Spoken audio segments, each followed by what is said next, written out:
Shalom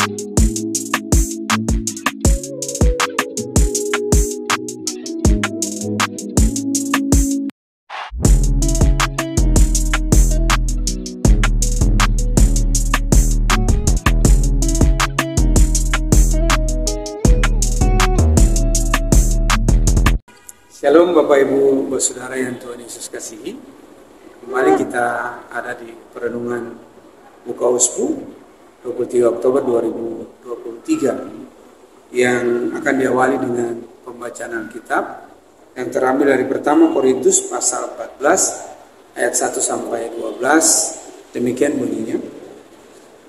Sekali lagi tentang karunia roh. Kejarlah kasih itu dan usahakanlah dirimu memperoleh karunia-karunia roh, terutama karunia untuk bernubuat. Siapa yang berkata-kata dengan bahasa roh, tidak berkata-kata kepada manusia, tetapi kepada Allah. Sebab tidak ada seorang pun yang mengerti bahasanya. Oleh roh ia mengucapkan hal-hal yang rahasia. Tetapi siapa yang bernubuat, ia berkata-kata kepada manusia, ia membangun, menasehati, dan menghibur.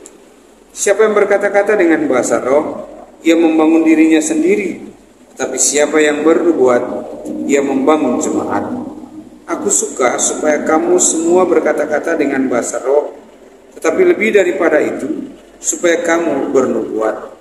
Sebab orang yang bernubuat lebih berharga daripada orang yang berkata-kata dengan bahasa roh, kecuali kalau orang itu juga menafsirkannya sehingga jemaat dapat dibangun.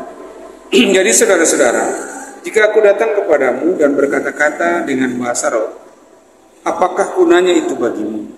Jika aku tidak menyampaikan kepadamu penyataan Allah, atau pengetahuan, atau nubuat, atau pengajaran, sama halnya dengan alat-alat yang tidak berjiwa, tetapi yang berbunyi, seperti seruling dan kecapi. Bagaimanakah orang dapat mengetahui lagu apakah yang dimainkan seruling atau kecapi, kalau keduanya tidak mengeluarkan bunyi yang berbeda? Atau jika nafiri tidak mengeluarkan bunyi yang terang, siapakah yang menyiapkan diri untuk berperang? Demikianlah juga kamu yang berkata-kata dengan bahasa roh, jika kamu tidak mempergunakan kata-kata yang jelas, bagaimanakah orang dapat mengerti apa yang kamu katakan? Kata-katamu sia-sia saja kamu ucapkan di udara. Ada banyak, entah berapa banyak macam bahasa di dunia. Sekalipun demikian, tidak ada satupun di antaranya yang mempunyai bunyi yang tidak berarti. Tetapi jika aku tidak mengetahui arti bahasa itu, aku menjadi orang asing bagi dia yang mempergunakannya, dan dia orang asing bagiku. Demikian pula dengan kamu. Kamu memang berusaha untuk memperoleh karunia-karunia roh, tetapi lebih daripada itu hendaklah kamu berusaha mempergunakannya untuk membangun jemaat. Demikian bagian Alkitab Bapak Ibu yang kita baca di saat ini.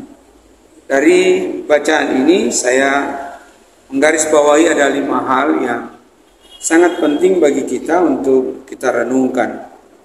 Hal yang pertama Bapak Ibu serta saudara-saudara, karunia-karunia roh yang Allah berikan kepada kita itu adalah cara Allah untuk memakai kita menjadi alat kesaksiannya.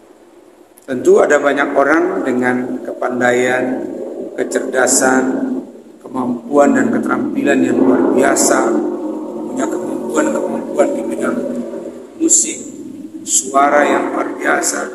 Itu adalah bentuk karunia-karunia roh.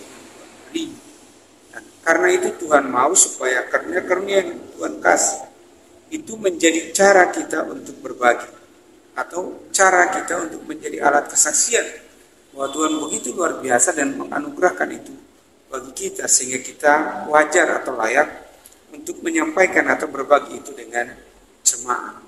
Hal pertama yang kita pelajari Bapak Ibu. Hal yang kedua, ketika kita menerima karunia-karunia roh, kita tidak boleh sombong. Cenderung kita memanfaatkan karunia-karunia itu hanya untuk kepentingan diri kita. Kita merasa egois, bahwa kita mampu, kita lebih hebat, kita lebih dari orang lain, sehingga karunia-karunia itu membuat kita menjadi angkuh, menjadi egois, menjadi sombong. Padahal kalau karunia-karunia itu tidak kita jaga, kita perlabakan, maka suatu saat karunia-karunia itu akan Tuhan ambil dari kita. Karena Tuhan tahu kita ini Allah, Tuhan memberi, dan oleh karena itu wajar dan layak untuk kita berbagi kepada orang lain.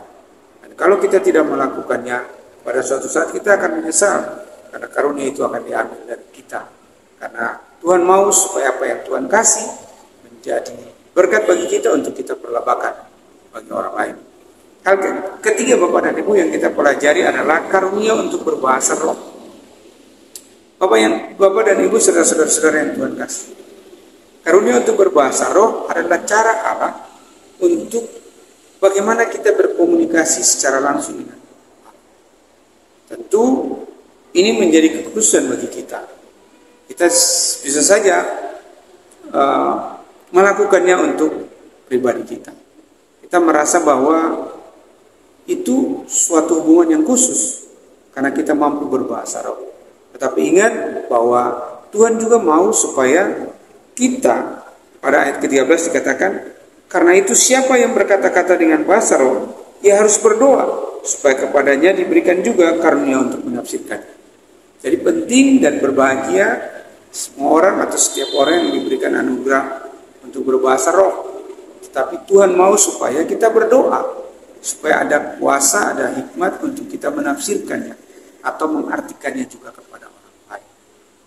Ini yang mesti kita ingat, bahwa ketika kita mampu untuk berbahasa roh, kita minta supaya kita diberikan kekuatan untuk menafsirkan atau mengartikannya juga kepada orang lain. Hal keempat Bapak Ibu yang kita pelajari dari bacaan ini adalah karunia untuk bernubuat. Nah, tentu tadi dikatakan dalam firman, karunia untuk bernubuat ini ada 3 hal. Yang pertama, yaitu untuk membangun jemaat. Jadi karunia untuk menyampaikan kebenaran firman, karunia untuk menyembuhkan lewat kuasa doa, karunia untuk menghibur lewat ucapan-ucapan penghiburan.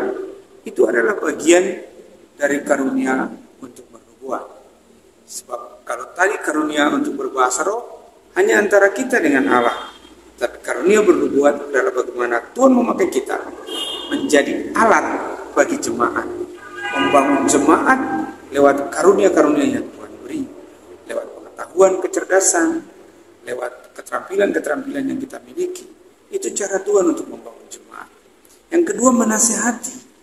Ketika kita tahu bahwa kita mampu untuk mengajar, mampu berkhotbah, punya pengetahuan yang cukup, nah kebenaran firman yang kita sampaikan itu juga harus menasihati umat supaya mereka tidak berjalan tidak sesuai dengan apa yang Tuhan inginkan, tapi mereka berjalan sesuai dengan firman Tuhan. Sebab Tuhan mau lewat karunia-karunia bernubuat tadi, jemaat itu dibangun, orang lain mendapat berkat. Hal yang kelima yang kita pelajari Bapak dan Ibu adalah kejarlah kasih, karena kasih adalah dasar dari implementasi atas karunia-karunia roh yang Tuhan beri. Saya menganalogikan dengan balon lampu adalah karunia-karunia roh yang dipancarkan atau dinyalakan supaya orang lain melihat terang. Tetapi tentu kasih adalah sumber energinya. Ketika kita menyadari sungguh bahwa apa yang kita miliki, karunia-karunia roh yang kita miliki itu adalah bentuk kasih Tuhan bagi kita. Nah, oleh karena itu kita harus berbagi kasih itu kepada orang lain melalui karunia-karunia roh yang Tuhan kasih. Jadi kalau Tuhan sudah menganugerahkan karunia roh kepada kita, dengan kasih kita berbagi kepada orang lain.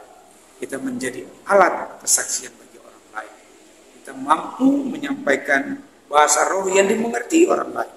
Tetapi juga karunia bernubuat untuk membangun, untuk menasehati, dan untuk menghibur jemaat bisa kita lakukan.